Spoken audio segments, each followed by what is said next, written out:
What is up, you amazing people? It is I, Nima, and today I want to talk about 5 games I regret buying. And these are 5 games I regret buying day one. I want to be clear about that because some of them probably have some updates or have changed a little bit, and I also want to reiterate, this is my list. I'm sure there's going to be a few games where people are like, no, it's a really good game, you should play it again, or you're wrong, and you know what, you could be right. It's just my experience. I was just going to say, in the next couple days, we have a lot of reviews coming back to back to back. I meant for this video to actually come out yesterday, but I lost my phone, so priorities changed. And again, if you do like video game content, we do videos about every other day here, so please think about subscribing and definitely hitting that like button if you enjoy it. I appreciate you guys so much, you have no idea. So my first game on the list is a game that I absolutely loved the prequel. Like, I would say the prequel to this game is one of my favorite games of all time. And it struck me as odd when this came out. Day one, I purchased it, and it just wasn't very good to me. And that game is Ys 9. Yeah, Ys 8 is amazing. I loved the graphics, the art style in general was great. Not to mention the fact that you had this like free roaming aspect with a ton of different secrets and enemies to fight. It was such a great game. And I also really appreciated the camaraderie early on between you and some of the other people that you find. Now in Ys 9,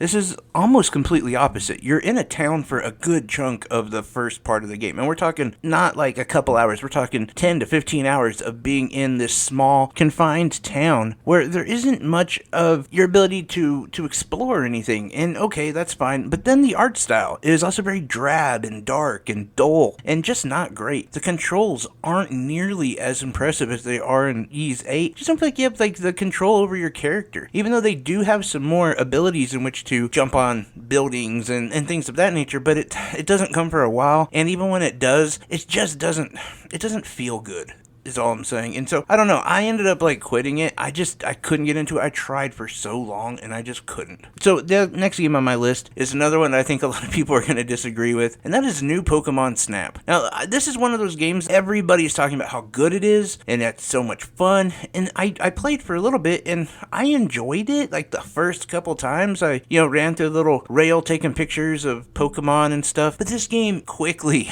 wore out its welcome for me. Like, I didn't understand why so many people like absolutely love this game and play it for hours and hours. I got bored really early on, like maybe an hour in, and I was like, okay, well, what's the point?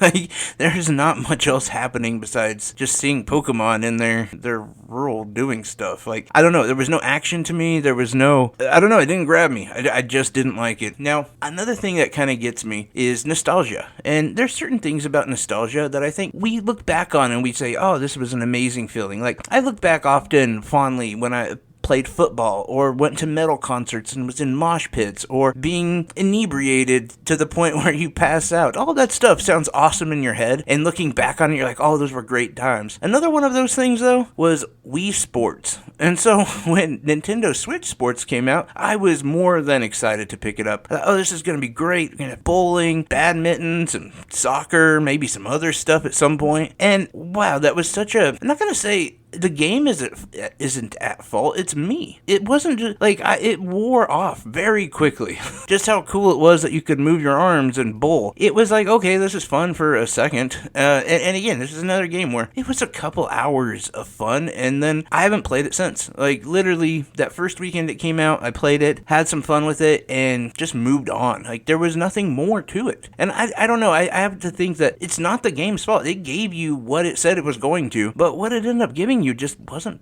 I don't know, deep. It was showing you the novelty of Wii Sports and how much, I don't know, if you have a party going on, yeah, that can be fun to play, but outside of that, the game is pretty basic, honestly. Now, number 2 on my list is a game that I spent a lot of money into, and I shouldn't have, and it's one of those Nintendo gimmicky things that we end up purchasing or getting into because we think like, oh, this could be really cool. I love where they're going with this. And a lot of times for Nintendo, yeah, they create a flop, but then later on, it's something really cool. Kind of like the Wii U to the Switch. Like, makes sense now. The thing that I bought in on was Nintendo Labo. And I thought this was going to be great. Me and my son could put together these things, create stuff, and then play a game with it. There was some like VR aspects into it. There was a lot of like interaction and just seemed like something really cool to play with the kids. Well, boy was I wrong. Because for one, these things took like an engineering degree to put together. Not to mention they were pretty flimsy at the end of the day. And the games were so basic. I mean, I ended up, I think I spent $80, something like that on this, and it was just garbage. Most of it has been actually garbage. Like, I find a piece or here around the house, and